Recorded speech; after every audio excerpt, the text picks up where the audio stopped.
But that took me 3.5 hours to swim 1 mile. And the reason why... 3.5 hours? Yeah. For 1 mile? For 1 mile. And I mean, that's like a long time to swim a short distance. Yes. When I was going at 23 minutes a mile before that. 23 minutes a mile to 3.5 hours? Yeah. A mile? Yeah. Flap. And I had no idea even then that it would take me that long to get across that point. I was just swimming. So, I mean, the time kind of goes away from you when you're doing these long swims. Hello everybody, on the show with me today is Sarah Ferguson. Sarah is a Guinness World Record holder. She is the first person, and to date still the only person, to swim around Easter Island. That's a total of 63.5 kilometers. She is an open water swimmer, and she is also the founder of Breathe Conservation, which is a marine conservation non-profit that is driven to eradicate plastic pollution in our oceans, as well as raise awareness. Their motto, live deeply, tread lightly, rings clear, especially on the coastal town of Durban. And her swims are motivated to driving awareness to plastic pollution and how we can affect change. My personal takeaway from this episode is the importance of having an undeniable purpose in setting yourself up for success and being able to overcome the inevitable obstacles and difficulties that will be along the way to you achieving your goal. Please be sure to sign up for the Ocean Day Swim, which is Breathe Conservation's biggest fundraiser on the 8th of June in 2024. I'm going to be swimming. I hope you will too. I hope to see you there. And in the meantime, like, share, subscribe, and enjoy.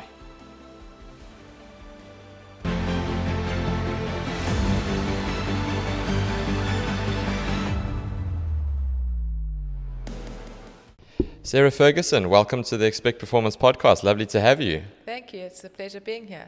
Yes. So Sarah, you've got an interesting story. You, right from, as I understand it, a very young age, you had an affinity for water, and that's taken you to some really incredible places, and it's been quite a journey so far for you. Tell me about your journey in water and then in swimming and how that's got you to where you are today. Yeah, definitely it has been a journey. I've always loved the water. I could swim before I could walk. I was born in Joburg, away from the ocean, but we used to come to Durban on holidays, and my mum told me stories of how before I was walking, I was crawling straight to the ocean.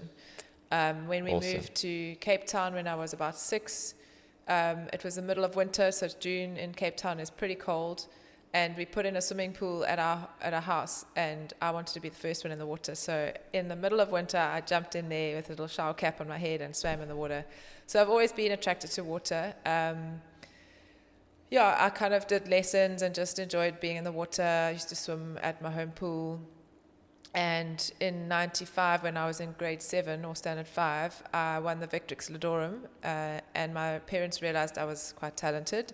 And so they put me in with a proper swimming coach, and I started training, but I didn't enjoy racing then. So I kind of was like, I didn't love galas. I just went to the squad training, which I really enjoyed. And then I was changed to a different coach just because it was closer to home. So my mum didn't have to drive so far. I was the 4th child, so she was tired of driving by then. And then I started swimming with Brian Button at Sports Science and connected really well with him. He was in his 60s at the time, but kind of saw him as a grandfather.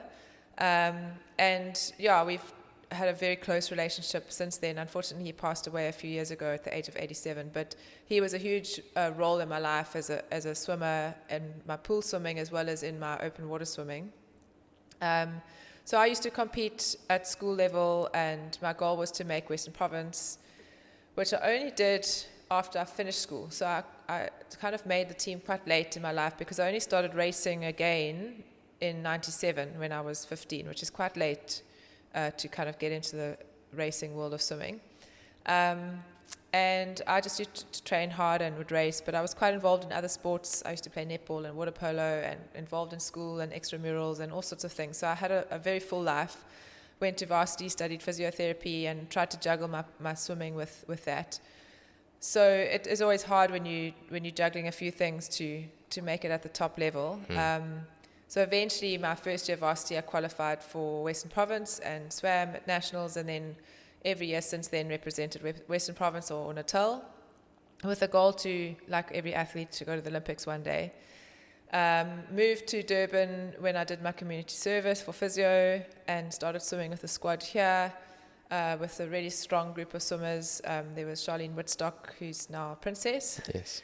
She was top SA backstroker at the time, and there was another really strong backstroker, Melissa Korf, and I was the backstroker, so I kind of thought, let me train with them, that they're the best, I'll get better. And it was very hard to try and juggle working my first full job away from home and training 4 to 5 hours a day. Sure. I remember driving home from Phoenix up to Pinetown to train in the afternoon, and I would try not to fall asleep in my car because I'd been up at like 5 o'clock training. Sure. So yeah, I did all the hours. I moved from that squad to Kings Park to another coach just because of timing and the training hours with my work. And eventually made it to, I did a couple of World Cups, which is short course, which I preferred for South Africa. And then in 2009, I felt that I needed to retire from competitive swimming. Mm-hmm. And that was a very tough year for me because I felt like I still had more in me as an athlete. I felt like I hadn't reached my full potential, and I was like, I'm not stopping until I've been my best. Yes. And then I felt God tell me to stop, so I was like, really? But I knew that I couldn't keep going. Something had to give. You can't work and train. You have to be a full-time athlete. And I wasn't in the position to be... I could have moved back home and been supported by my parents, but I didn't feel like that was the right thing. And I wouldn't have had the training environment there. So after a bit of fighting with myself, I made that decision that I would train, I'd do my final race and try and qualify for the World Cup to go to Singapore. And in that process, I actually reached out to a sports psychologist, which was Kirsten van Heerden, who has been on this podcast, I believe. Yes. And I went very tentatively and knocked on her door because I knew of her. I didn't know her well. Because I was mostly from province, so I knew those swimmers, but I knew that she was a good swimmer, and she had just retired. And so I just said, I'm thinking about retiring. I don't really know what to do. And then she was like, the next thing I was sitting in her office a week later. And yeah, she really helped me through that process of being able to train when I'd given up mentally, or physically, probably more than mentally. And that was a really tough year because I wasn't in it anymore. I had kind of made that decision, but I also really wanted to finish well and to represent South Africa, and end my career on a high. Yeah. But it was tough because I struggled to train. I was like, I didn't want to get in the water and I didn't want to do the work. But we worked on a lot of mental aspects of the swimming and being an athlete as well in that time. And she got me to the point where all I had to do was just get in the water, whether it was 1 length or 10 lengths. At least I got in the water. And obviously once you're in the water, you're in. So it doesn't matter. Yeah. So just to that point, there's a lovely book, James Clear, Atomic Habits. Okay. Have you read Atomic Habits? No. So he speaks about exactly that, positive habit formation. And instead of saying, okay, I'm going to go to the gym twice a week, it would be like really to dial it back. So much so that I'm going to get dressed in my gym clothes at home twice a week and then go and sit in my car. Okay. So the same principle. Yeah. So once you're dressed in your gym clothes and you're in your car, you're not going to get out your car and go back inside. Once you're in the car park of the gym, you're going to go inside the gym. Yeah. Once you're in the water, you're not just going to swim 1 length. Yeah. Because that's the hardest part. You're now there. Yeah. So that makes perfect sense. Yeah. So that was her trick and it worked. And then I got a call out the blue to go and work in India as a physio with a very wealthy businessman. And it came as I was swimming SA short course in Maritzburg. So that was my final local competition. And that was a qualifier for the World Cup. And I really wasn't in the best physical shape then. I was mentally I've got nothing to lose. I'm just going to go and see what happens. And I got a phone call to go and work in India. And I was like, oh, I think I'm going to say yes. Yeah. Because it was just the perfect timing. I wasn't happy in my current job and I was going to retire from swimming. So I was like, yeah, I'll go on a different adventure. It's perfect timing. So I qualified, I actually got one of my best times, ironically, at short course, because there was no pressure anymore. Yeah, that's crazy, eh? Yeah, and then qualified to do the Singapore World Cup, which was 2 months later. But that was kind of the same time that my job in India was starting. So I had to negotiate with my new boss that this amazing opportunity came up and I really wanted to go because it was my last attempt at swimming anything. And it was my first international competition, so it was like a big thing for me. And he said, yes, that's fine. And then we spoke to the client in India, who said, how much time do I need to train when I'm there? So I said, an hour a day will be fine, which really it isn't. If you're a competitive swimmer, you're spending 4 to 6 hours a day training. And he had a little pool in Delhi, which was empty, so he filled it up for me because it was winter, so it was cold, but it's not really that cold. It's like Durban winter. And I swam an hour a day in his little pool, or I did a little bit of gym. And then I flew over to Singapore and raced in the World Cup to finish my career. And ironically made the final in an event that I don't even do. I was just doing it for fun, which was the 100 meters individual medley. So it's one length of each stroke. And I'm a terrible breaststroker and not much better at butterfly. But I did it and I made the final, and it was just a really awesome way to end my career as a pool swimmer. And I knew even then that there was more in me as an athlete. I just didn't know what that meant, and went back to India and did some more work there and traveled a bit. And yeah, that's kind of the end of my swimming career in the pool. Okay. So then what happened next? There was that transition period between sort of what you're known for now and then the closure of that chapter of being a pool swimmer. Yeah, so I worked in India, I set up a swimming academy there, I studied some coaching in Australia, I went to the States. And in the States I was traveling, and I went to see a friend in Hawaii, and I fell in love with the ocean straight away, which is very hard not to when the first thing you see is a turtle. Oh, really? The first thing I saw at the beach when I went there was a turtle in the waves, and I was like, oh my gosh, this is amazing. And I'd never seen a turtle before. So I was like hooked. And over there I was invited to do an open water race, and I fell in love with all of it. And I was like, this is awesome. I loved it. It was blue, clean water, dolphins, fish, turtles.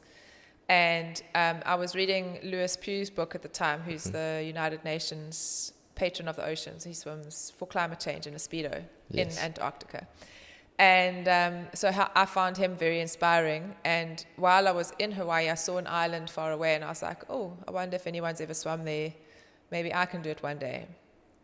And then I carried on my travels, and I spent about 4 months traveling around the world before coming back to South Africa.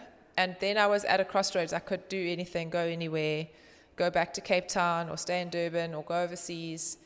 And I wasn't really sure what to do. And I was given the opportunity to set up my own medical center in Durban as a physio. And that was one of my dreams. So I took that opportunity, which is still going today, 10 years later. But in that process, I was like a free person. I was starting a dream job with excitement, and I didn't have to train all the time. So I tried paddling, I tried canoeing and surf skiing, and I enjoyed it, but it just there was something missing. And I started realizing I just didn't feel happy, and I didn't feel anything. I kind of felt numb. And I was like, there's something seriously wrong. I'm not I've got a full life. I've got friends. I've got family. I'm living my dream as a career person. And so I went to Kirsten again, and I said, I don't know what's happening, but this is how I'm feeling. I'm not feeling. And she said to me that I was depressed. And I was like, I can't be. No one's died.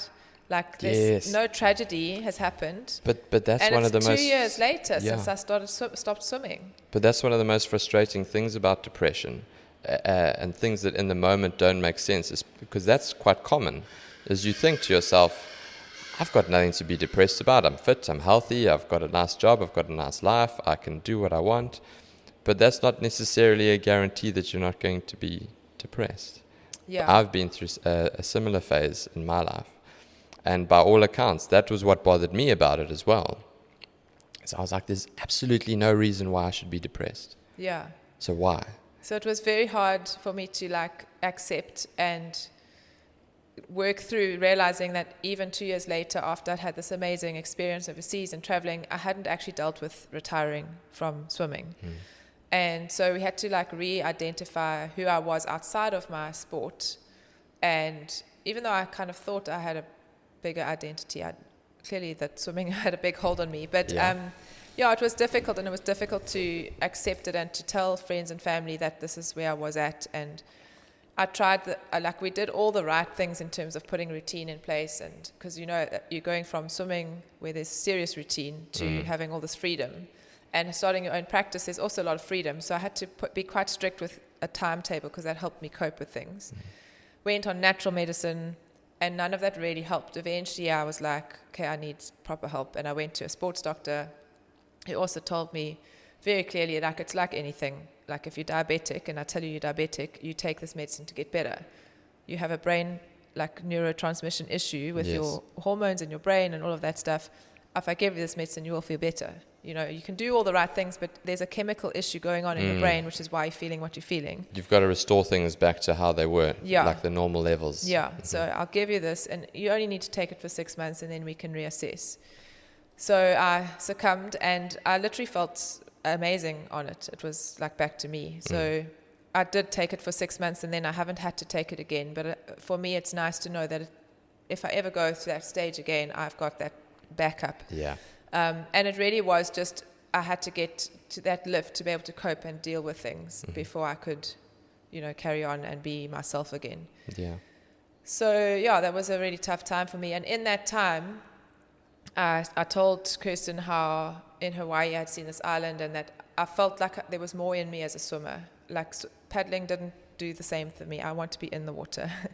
And so she's like, well, why don't you look into it? Why don't you see if anyone's ever swum there? And I thought it was a really crazy idea because that was far. And I'm a pool swimmer. I've done 200 meters, anything longer, it's too far. And so I started investigating it, and I reached out to a lady who's done all the channels in Hawaii. So she was in the World Open Water Swimming Hall of Fame because of it. And she replied to my email, so I was super excited. I was like, oh my gosh, this amazing woman's replied. And over a period of years, we were chatting, and I said to her, this is who I am. I've never done this before, but I want to swim from, it was Oahu to Maui. Maui, okay, and she said, no, that's not a good idea unless you live here because the window period is so, like, small. Why did you consider doing Molokai to Oahu, which is one of the Ocean 7 swims, and it's known as the Kiwi Channel. A few people have done it before. It's still very challenging, but she would recommend that rather. So I was like, okay, I can do that. And at the time when I was investigating, because I also wanted to do something that would make an impact, because I didn't want to just swim for the challenge of it. I wanted to swim for a cause. Yes. So in that process, also with Kirsten, trying to figure out what I would sort of give all my time and energy into that would be worth my while, that would make an impact, because climate change was being done by Lewis Pugh. I didn't want to do the same thing.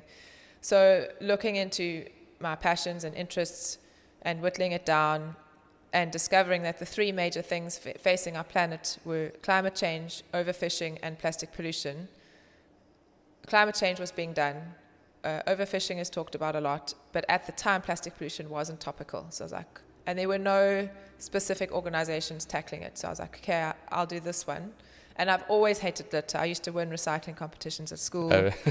I've always loved animals. I wanted to be a vet, like a wildlife vet. Yeah. And so I thought it was a really good fit. Mm-hmm. And so through that process, decided, because there weren't any organizations doing that alone, I would start my own. I don't know if I would do that again. But so I was like, okay, I'm going to swim for plastic pollution. I'm going to swim a marathon. I'm going to do this. And when I was researching the Kiwi Channel, they had one male had completed it, South African male had completed it before. And then by the time I had done it, there had been 2 South African males that had done the swim, but no female had from South Africa or Africa. Okay. So I was like, that's still cool. I'll be the first African female to do it. Mm-hmm. And less than 50 people had done it at the time when I was investigating. When I did it, I was the 56th person. That was 2017, huh? 2017, mm-hmm. Yeah. So, I spent 5 years preparing to swim a marathon on the other side of the world. 5 years of prep. 5 years of prep. For 42 kilometers of swimming. Yes. Yes. That's quite something, huh? Yeah, it took so long for various reasons. It was supposed to be 4 years, but there were setbacks because I had bilharzia, which went undiagnosed for 8 months. Eesh. But I had to raise all my own funds. I had never done any swimming in the sea before, so I had to learn how to read waves, swim in different conditions, understand the marine life I might encounter, find a team that would go with me to do this, and all the time still also trying to set up my own practice and work and Of course. all of those things. So it took 5 years of research and prep, and as much as possible that I could be as physically, mentally and emotionally ready in a very volatile environment before we could fly over there and do the swim. Sure.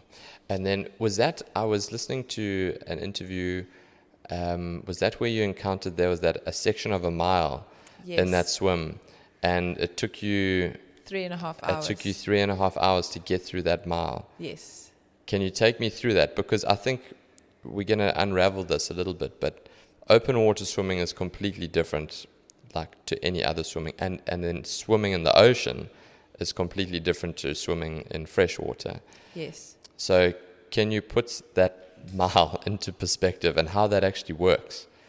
Yeah, so open water swimming, like freshwater swimming, is harder in some ways because you don't have the salt, which gives you the buoyancy, and you can still get waves and chop in freshwater. Whereas the ocean, you've got the salt water, which gives you buoyancy, but you've got the waves and the chop, and you've got marine life, and you've got currents, and you've got reefs, and very many things. So it's a very different environment. But those in South Africa or any open water swimmer will probably have heard of the Mid-Mar Mile, which is the world's biggest open water swimming race. And your top swimmers there will swim a mile in under 30 minutes, comfortably, under 20 minutes actually. Your average sort of swimmer who's had swimming in the past will do between 23 and 25 minutes for the mile, and then most people will take over 30 minutes or longer to do that mile, the average person. So up until that point, I had been swimming at 23 minutes a mile. So I was swimming pretty fast, and I had done over 15 kilometers of swimming in Hawaii. Sure.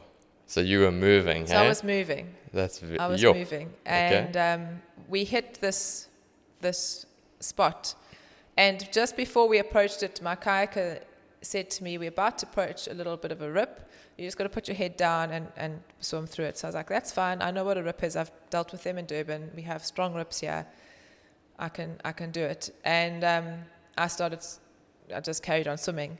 And then I slowly saw him starting to get a little bit upset, and he was talking and arguing over me to the boat, because the kayaker was on my right, the support boat's on my left, and there was another kayaker on the boat who was a local guy, and they would alternate every hour who kayaked, so they could have a little bit of a break. But I saw John getting agitated and not particularly happy, and I put my head up and I asked my coach, I was like, am I moving forward? And she said yes. I said, okay, that's all I need to know, so I could carry on going.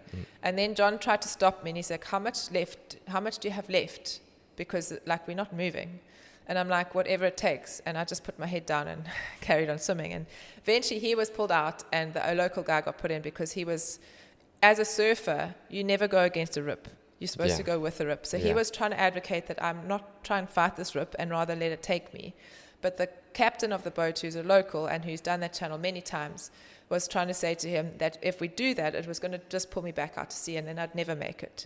So as long as I was moving, I just had to keep going, and we would eventually get through it. And I was actually fine, because there's no context in the ocean if you're swimming between two islands, because all you see is water. Yes. There was no land anywhere near us. I couldn't see that I wasn't moving. I'm moving because I'm in water. I feel like I'm moving. I'm doing my thing. But I knew something was wrong because the team was unhappy. But I was like, well, I'm just going to keep going, because the local guy kept on going, you're going good, you're going good. And I was like, okay, cool, I'll keep going. The crew on the boat, I could see they were unhappy, and something got resolved. Eventually John dived in and swam with me for a little bit with fins to get rid of his frustration. And then I saw the team on the boat celebrating, and I realized I'd got through. But that took me 3.5 hours to swim 1 mile. And the reason why... 3.5 hours? Yeah. For 1 mile? For 1 mile. And I mean, that's like a long time to swim a short distance. Yes. When I was going at 23 minutes a mile before that. 23 minutes a mile to 3.5 hours Yeah. a mile. Yeah. Flip. And I had no idea even then that it would take me that long to get across that point. I was just swimming. So, I mean, the time kind of goes away from you when you're doing these long swims. But, yeah, I realized that I'd done something right, and we managed to finish that swim with a few more challenges. And it was just a huge relief to touch the land after that, because it was, yeah, I mean, as I said, I didn't know that section had been so long and so challenging for the team. I could see that they weren't happy. There were other challenges for me that were harder in that swim, but because you've got no context, you kind of can just keep going. And your team, as long as your team are happy, you're happy. When my team started getting unhappy, it was really hard, but the local guys were happy, so I was like, okay, they're okay, then I'm okay. And then eventually you got through it, and we could celebrate. And the reason why that was so strong was the water depth changes from 700 meters to 70 meters at that section. So there's a lot of upwelling. Okay. And we hit that as the tide was changing. So we hit it on the outgoing tide. So we were going against the tide and with that upwelling. So we had timed it. Well, it was just timing wasn't great. Yeah. People really fail to understand the power of the ocean. You know, even something like, yes, you're aware of currents and riptides and whatever, but when you're out there in the deep water and how much of a difference it can actually make, I mean, that is significant. 23 minutes to 3.5 hours for an exceptionally strong swimmer. It's probably almost a blessing that you just see water. 100%. You know? I think because if I had seen the land, there's no ways I would have been able to. I would have got so despondent. Yeah. It was a huge blessing that I couldn't see the land, because I felt fine. I was moving. I was swimming. There's no sense of relativity. But if you see the land, like I've been here in Durban swimming by Bike and Bean and swimming along the coast and hitting one of those small rips, it's relatively small, and not moving and getting so frustrated. And that's like, 10 minutes. Yes. So, that was a huge blessing that the land was nowhere near us. So you completed that swim. You were the first African woman to complete that swim. That was in 2017. So then what happened next? Because we're building up to your big record-breaking swim in 2019. How did you feel after that, and how did that empower you to take on something bigger? So after that, I was like, I loved it. Because before that, I was like, I'm going to do the swim. It's going to give me a platform to talk about plastic pollution. And then I did the swim. But I had no idea, A, if I would manage to complete that swim, and B, if I did, like, what actually is going to happen. So we did the swim, and it was amazing. And we came back, and it was very exciting. But then nothing really happened. And I was like, okay, it's not the best way to showcase about plastic pollution, because Hawaii is pretty clean. It's this pristine island, it's beautiful. And yes, I did this amazing thing, but the publicity wasn't quite there. And so I was like, okay, well, I do want to do more of these swims. I loved it, so let's find another one. So I was like, where can I go that will really show the issue of plastic pollution? So I started doing some research. I reached out to some organizations and discovered that Easter Island had the highest concentration of microplastics in the world. And that is in the South Pacific. It's this tiny remote island, mostly known for its little statues with those heads. Yes. And the reason for that is because the South Pacific Gyre, which is an ocean current, accumulates all the waste from the nearby land and spits it up onto the nearest landmass, which is Easter Island. And so I was like, well, this is a great place. I'll try and swim around the island, because it's not a huge island. It was just over 60 kilometers. I was like, okay, I think I can do that, because Hawaii ended up being just short of 60 kilometers in the end. Okay. So I was like, I've done this. I can do it again. And so I went over to, I happened to be going as the physio to Argentina with the junior Olympic team. And so I was like, well, that's perfect. I'll just fly from there to Chile to go and find out if swimming around Easter Island is viable. Because I knew the team from Plastic Oceans, which they made a documentary called A Plastic Ocean that I watched a few years before that, before Hawaii even. And I had been in touch with them and said, I love your movie. I'm swimming in Hawaii for this cause. Can I use your movie to show at schools and things like that? So I had developed a relationship with them, and I was given the rights to screen that movie here. And went over, so I had been in touch with them, and they said, well, we know someone who's been to Easter Island. They're based in Chile. We've got an organization in Chile as well. So I was like, cool, I'll go from the Youth Olympics, I'll fly over to Chile and meet them and see if this is even possible. So I met with 2 of the team over there, and it was quite, I think, brave of me, because I had never met them, and there was this guy and a girl, and I had been liaising with, I had nowhere to stay. So the guy was like, you can just sleep on my couch. I'm like, I don't know. It's just like single guy. I'm a single girl. I don't know this man. Is this dodgy? I don't know. Anyway, I went over there. I slept on his couch, and it was all fine and legit. But I met with them, and the lady Camilla had been to Easter Island before, and they were so excited about the prospect of me swimming around it. And they were like, yeah, we'll speak to our main guy in America called Todd, and let's see what we can do. And shortly after that, I was back in South Africa, and they set up a Zoom call, and they said to me, we're in, and we will sponsor it. So I was like, that's amazing. Fantastic. And then we had basically 3 months to pull it all together, because the window period was quite small. I tasked John, my kayaker, to do the research just to find out like when the best time of year to do that swim is. Which was very, very difficult for him, because no one's ever swum that before. So one man had attempted it and failed after 26 hours of swimming. He got hypothermia, and he was severely dehydrated. He had to be airlifted out. But we couldn't get hold of him. So John had to just try and use Google Maps and just his knowledge of the ocean to figure out the best time to go. And he kept on trying to like tell me stuff, and I'm like, I don't want to know. Your job is to find out when and where, and I'm going to swim. That's all I need to know. Yeah. Which was a very different approach to Hawaii. With Hawaii, it was all my own research. It was easier because 50 people had done it before, and I had got hold of some of them. I'd read books about them, and I did all the things. But for Easter Island, I didn't take the same approach. I knew that I could swim, and that's all that I needed to know. I didn't need to know the details of conditions and that. So I left that up to John, and he did a great job.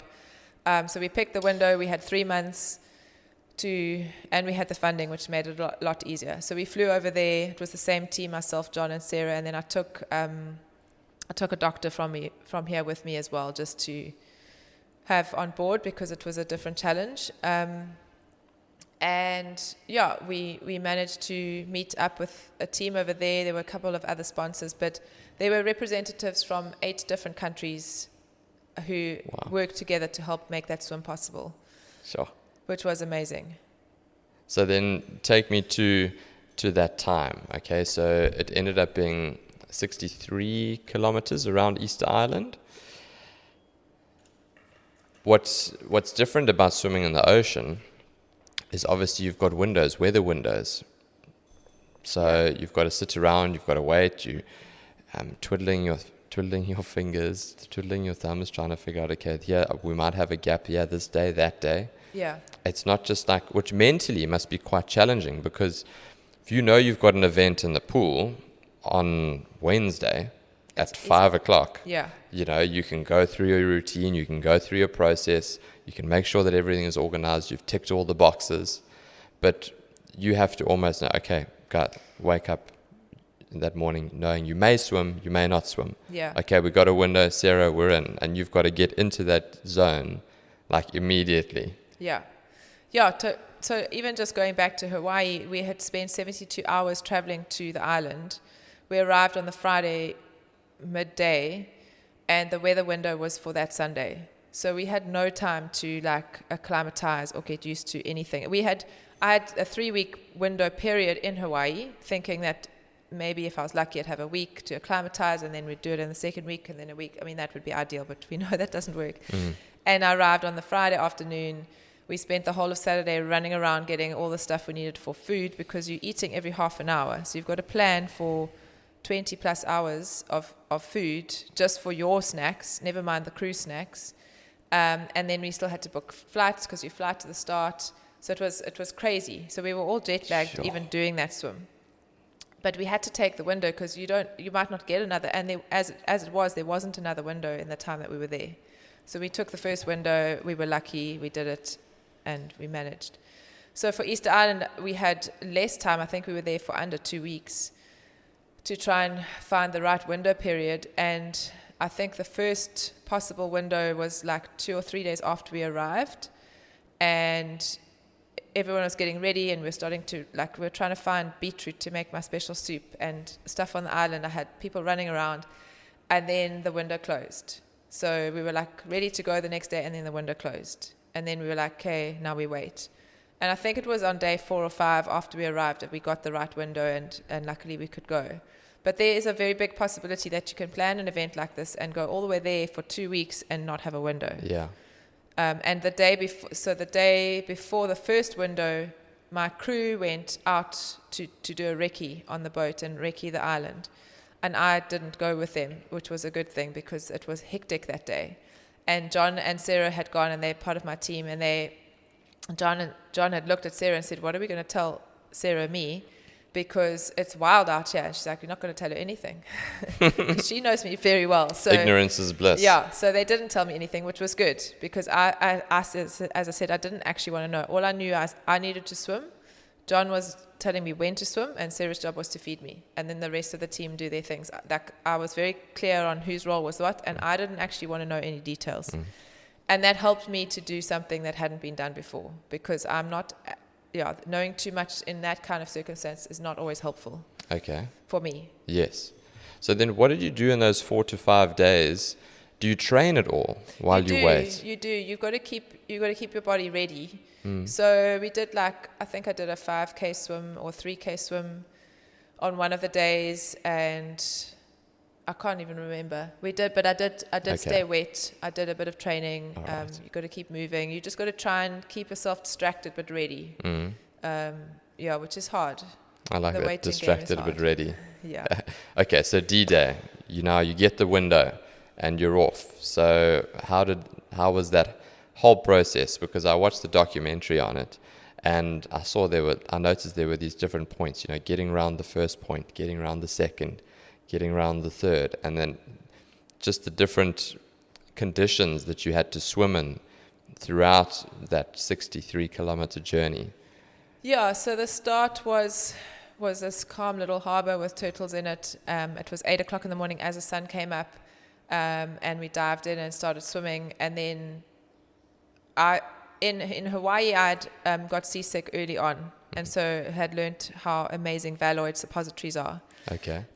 Which is a very funny story, but I now no longer go anywhere without them when I'm doing a swim. So really, yeah. I had them ready, and once we got out of the shelter of the harbour, it was quite choppy, and I started feeling a bit sick, but I was also nervous because, I'm doing this unknown thing. And so I asked for a suppository already within the first half an hour, just to calm me down, and it did. And then I started swimming, and it was quite choppy, but it was very, very, very salty. So Hawaii is saltier than Durban water. Mm-hmm. So I had prepared for salt water. I had my Listerine, my mouthwash. I had all the things that you're supposed to do to help you with the salt. But this was next level. And I learned later that the concentration was in Hawaii is 33 grams per 100 mils or something, and Easter Island is 37. So it's a lot stronger. And it's like a chemical penetration in your mouth. It's very unpleasant. And so I was taking Vaseline and trying to put it in my mouth and try and line my mouth to stop the salt from penetrating.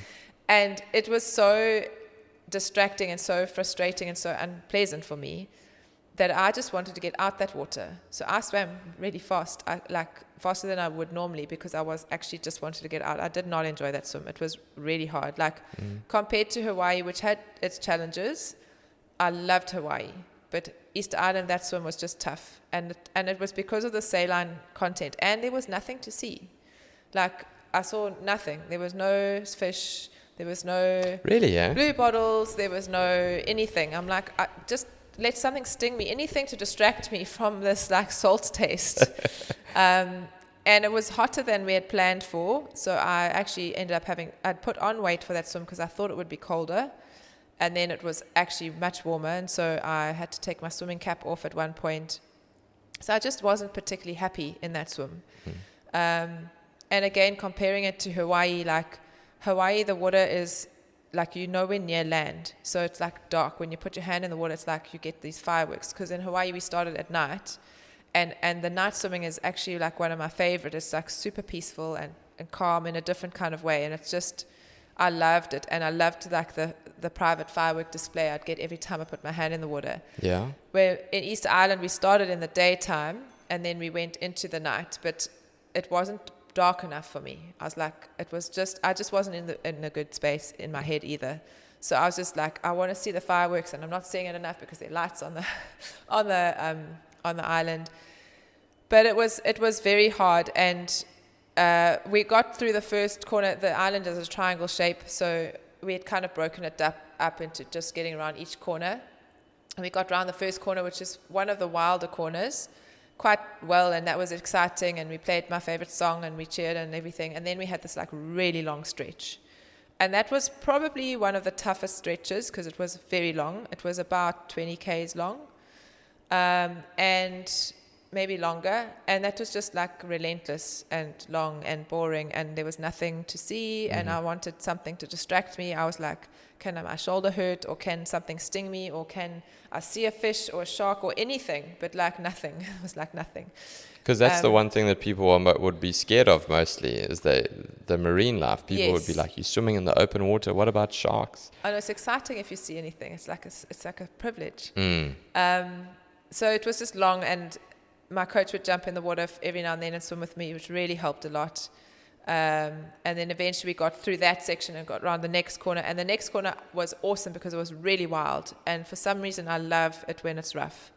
And so I was like in my element. John was quite worried. He's like, it's going to get like wild here. And it was like a washing machine. I was just like, oh, this is awesome. Like, I'm happy. Yeah. And then we got through there, and then the night came, and that was quite tough. But John would swim with me a bit, and Sarah would swim with me a bit, so that helped. And then my throat started like constricting and closing up, so it was difficult to breathe and difficult to swallow. So I told John, who went to the boat and got a bronchodilator from my doctor, and I took it, and it didn't help. So I realized that it wasn't my lungs, it was just the salt water like causing the swelling in my throat. And that's exactly what happened to the guy before. So I was like, it's fine, I'll be fine, I must just finish. And so we swam for a few more hours through the night, and then we got to like almost the end, and now I was like done. I was like, I could see the end, I could see the lights, and that's also horrible because you think you're there and you're not. And I'm like, I'm just going for the lights, and I kept on going in, and they were like, no, you're not ready to go, and you still have to go that way. And I was like, oh my gosh. Anyway, so eventually we got to the point where we were by the harbour again, which was quite fun to like swim around to the same point. And then there was this big, long discussion about how to get in, because the Navy had actually closed the harbour just after we left because the waves were so big. And so they had closed the harbour. We weren't allowed to come back in the harbour because it was closed for vessels. So we're like, well, we have to, because she needs to finish. She's like, come this far, she has to swim in. And so thankfully we had 2 local kayakers who knew that water and the ocean and that land like so well. And they were basically waiting to time us to go in. So they were going to paddle with us, and then John and Sarah and myself swam together. And they were invaluable because without their local knowledge, we probably would have got ripped to pieces on the reef. And the Navy boat ended up going around the corner and finishing somewhere else and actually crashing at the side of the rocks. So we came around. Once we got like through the mouth of the harbour, it gets calm again. But we were doing it at 4 o'clock in the morning when it's dark. Yeah. So we had to time it with the waves and everything, and then we got through. And then I had actually made a promise to my coach's daughter prior to this that she didn't want to do butterfly in a school gala or something. And I said to her, listen, if you do butterfly, I will do butterfly at the end of my swim for you. I'm so glad you mentioned that, because I actually wanted to ask you about that, because I noticed that in the documentary. Somehow I managed to remember that after swimming for like 19 hours. And I did about 4 or 5 strokes butterfly to finish that swim for Josie. And then, got out the water. And then I was actually really bleak because I was fine. Mm-hmm. But the hospital was on standby, and they took me away very quickly in the ambulance to try and like make sure I was okay. But like I really just wanted to be on the island with the people and enjoy the celebrations in the moment for a little bit longer before they took me away. But it's just they had to do what they had to do. Of course, I'm Yeah. sure. So tell me, Sarah, you mentioned something that I found. You mentioned the documentary as well, that difficult spot when it got choppy and it got wild, and you enjoyed that. What is it? Why? Because, there's like your back's against the wall at that point, and it was almost like you enjoyed the challenge of that part of it, the more physically strenuous part of it more than when it was kind of maybe boring and just sort of run of the mill. Yeah, I think that's exactly what it is. It's the challenge of it that I've always enjoyed a challenge. Generally, I'll pick the hardest route or the different route or the different, But it also, it's that change. It's that constant change and the energy in the water. And I just love that feeling. I do enjoy a calm, flat swim, but that is very boring and monotonous. So I like that change. And when you've been in the water for 15 hours, you need something. And that gave me that something, like change and volatility and the challenge of swimming through that. It just, I don't know, I love the feeling of just the wildness of the ocean and that you're in the elements, not even fighting them, because you can't fight them. You kind of just working with them in a really crazy situation. Yeah. That was a Guinness World Record Yes. in that 2019. Do you know, is it still a Guinness World Record? Yeah, no one else has done it since then. So you're still the only person that's circumnavigated that island? Yes. Do you often reflect and think back to that swim?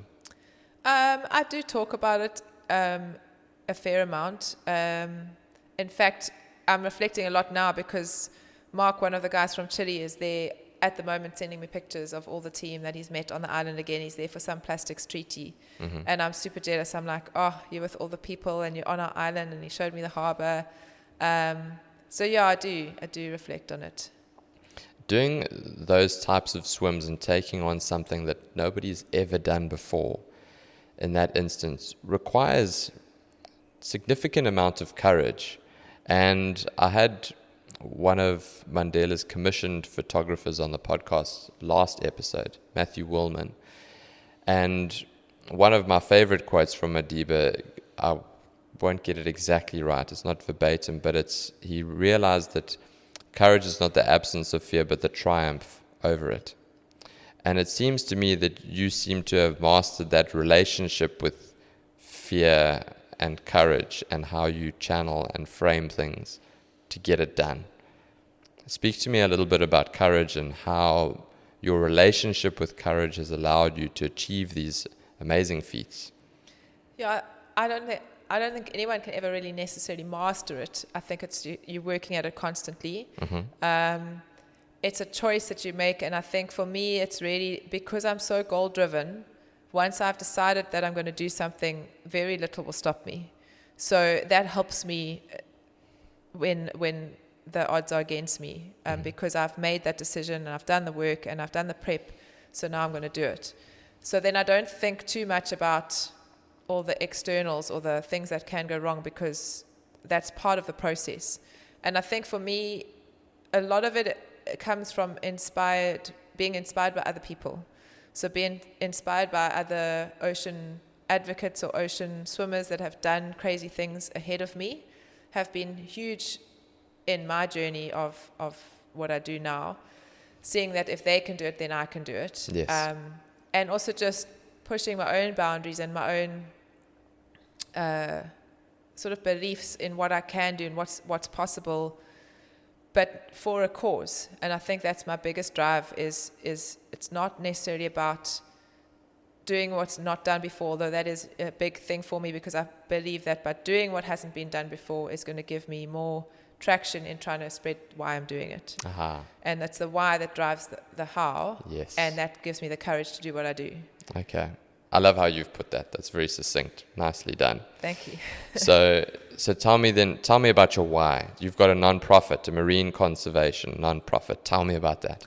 Yeah, so Breathe was founded officially in 2018 after I had done the Hawaii swim. And the whole start of that organization was to eliminate throwaway plastic pollution. So we had a very big goal, but you've got to dream big to try and achieve big. And obviously we haven't done that because there's still a lot of throwaway plastic pollution out there. But the thing that appealed to me about tackling that issue specifically was it was something that everybody can do something about that doesn't cost them anything. They don't have to go out of their way to do it. It's a simple choice of refusing a straw or taking your own cup for coffee instead of taking a disposable cup, or not buying bottled water and bringing your water to be refilled. And that doesn't cost you any money, and it doesn't cost you any time. Whereas climate change is quite tricky because it's not so tangible to change. Yeah. And overfishing is also tricky because many people don't fish, or they buy fish. Then you can change where you buy fish from and make more educated decisions. But it's just a little bit more difficult. So for me, plastic pollution... There's also economic issues there. So sometimes people might just buy the cheaper fish because that's all they can afford, for example.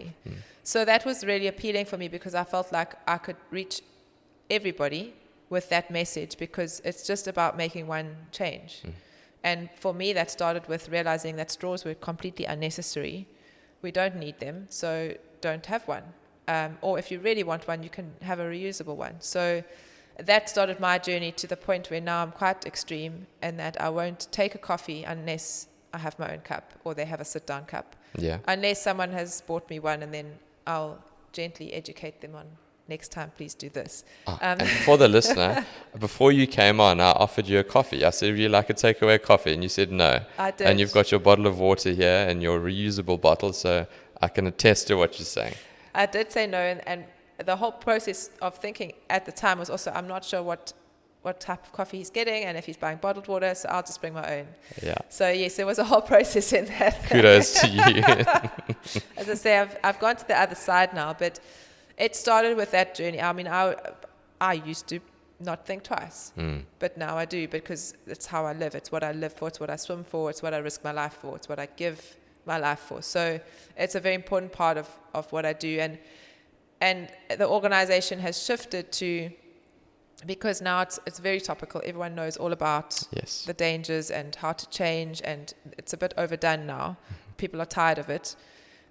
We've realized that we need to adapt, and there's many issues that are facing our environment, and so we are now focusing more on trying to encourage people to reconnect with nature again. So we've become so disconnected with nature, and that's become also very clear if you just look at the economic and very real situation in Durban with water issues, electricity issues, sewage issues.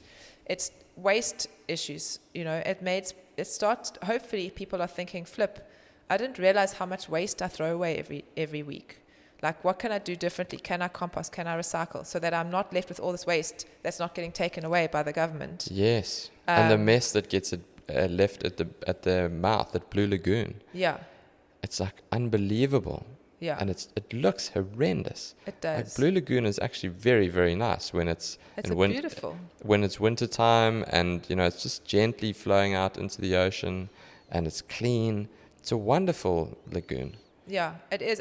Durban is a beautiful place, and a lot of people live here because of that. We just become too disconnected, actually, at the bottom line. If everyone had a better understanding, and then hopefully that would lead to change. And it's small changes. It's stuff like, okay, I'm going to compost and make my own little compost heap, or I'm going to recycle all my glass, or I'm going to choose different packaging when I buy my produce. And it sounds a lot, and it is if you try and put it all together. But if you just start with one thing, and if that's just, I'm no longer going to use a straw, it will start you on a journey that will slowly start changing how you behave. And over time, you will then be contributing to more sustainable living. Yes, like just going to the pool and doing one lap. Yes, exactly. Just get in. Yeah. Just put your gym clothes on. Mm-hmm. Exactly. Yeah. So tell me, what are you doing in the local community? Because I've seen lots of really cool initiatives, like at the reef and at the lagoon, and you've got some interesting information about what you're doing in schools as well. So what happens in the local community where people can find you and they can get on board with what you're doing? Yeah, so we've been doing monthly reef cleanups at DUC at the Harbour Wall in Durban, which is an incredibly beautiful reef, which is untouched. It's not untouched. It should be untouched, sorry. But it's a beautiful reef that is people don't know about it. Yes. I feel like it's a little lost treasure. that should really be highlighted, because we've got incredible fish, octopus, tropical fish. You see turtles, you see rays, you might see a shark. I haven't, but I know they're there.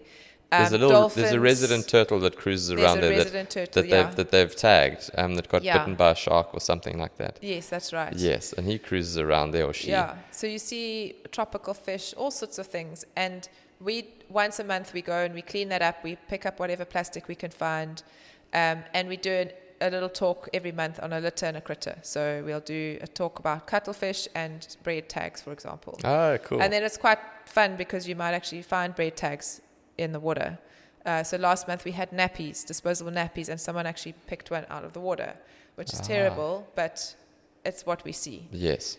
And so for us, it's just a little bit of trying to reconnect people by showing them what the threats are facing our ocean, and then they're going to see firsthand those threats in the sea with the fish and take them out, and doing like a small amount just to try and clean up a really beautiful reef that should be much better promoted. Yeah, I've swum over that reef many times, and I've got my goggle and snorkels, and especially now, we were talking about it off air, the season's coming in where you can spend some more time there. It really is. It's wonderful there. Yeah. And I mean, it costs nothing. It should be a top spot to go in Durban as a visitor. Yeah. Especially in the winter time when the season is right. Yeah, so we do that. That's kind of our most consistent project. Anyone can come. We do it once a month. You can check out our website for the date. And then on social media, we put a post up every month. And I'll include that in the show notes so people can go and take a look at the links. Thank you.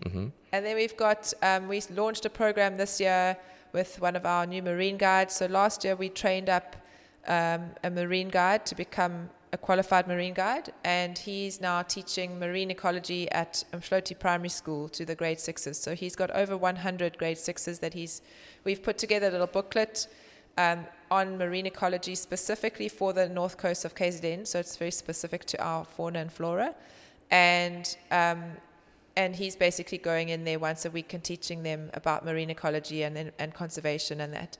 That's so awesome. We're very excited about that project. We're actually launching that from next week at Addington Primary as well as an extramural to some of their grade 6s, twice a week there. And hopefully over time we'll go to more schools next year. But this was our pilot project this year. So we're super excited because we believe that education is the future. And if we can educate the future kids, the future generations, to become more conscious of the environment and be aware of their choices and reconnect, then we have a hope for the future. I love that. It's always about education. Yeah. If you can teach people to embrace what they've got on their doorstep, the appeal is always to look at what's abroad, go and find, it's always greener on the other side, etc. But I love what you're doing about teaching people what's literally on their doorstep, on that north coast, that is even specific to the species of marine life and the fauna and the flora that's there. Yeah. Wonderful. And I really hope that takes off. That's a fantastic initiative. Yeah, so we're super excited about that. And then we have an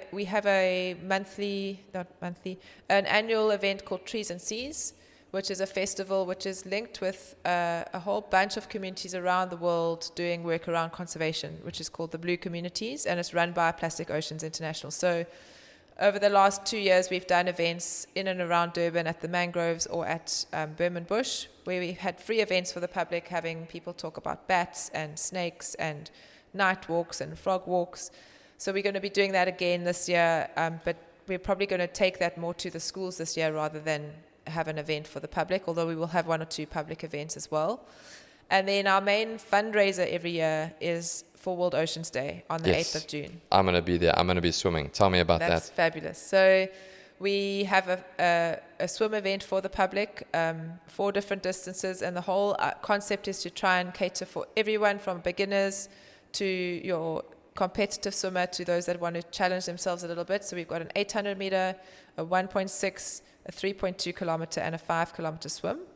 And anyone can enter, and we've got prizes for oldest and youngest, male and female, and then we've got category prizes for first, second, and third, male and female in each distance. But we also have over 100 spot prizes, which means you stand pretty much a chance of 1 in 3, if we have 300 swimmers, of winning a prize just for being there. Nice. And all our swimmers will be getting a towel and a cap and a bamboo toothbrush for the first 250 swimmers. So we've got really cool things and sponsors that have provided us with prizes. But the funds raised from that event basically goes towards our marine ecology program. So we are able to do our marine ecology program because of the funds raised from last year's swim. I see. So we're very excited about that. Last year we had a sponsor. We are still looking for a sponsor. So if we don't get a sponsor, it just means we make less money. But any profit that's made goes towards our educational programs. That is a really cool way to finish this, because I think Durban and people that enjoy their swimming, and particularly their open water swimming, can get on board and really support that initiative a bit later on this year. And at least you know exactly where the money is going, and it's going to a good cause. And I really hope people get behind embracing what we have on our coast. So Sarah, thank you very much. Congratulations on everything you've achieved so far, and well done on the decisions that you've taken to decide to be the change that you want to see. Thank you. Thanks for having me. Pleasure. See you in the water. Yes.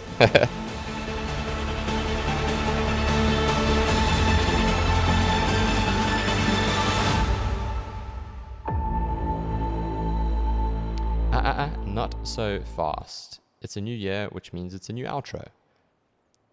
And let me level with you. It is such a cool feeling when I see that Spotify subscribers number increase on the weekly, when I see the number of people listening to the episodes going up. And it really makes a huge difference. Have you ever done something and you feel so good when you get rewarded by some positive feedback and you really feel like you're making a difference? That's what it means to me, and that's how I feel. And it goes a long way. If you like the show, share it and subscribe it. Thank you humbly, and I'll see you next week.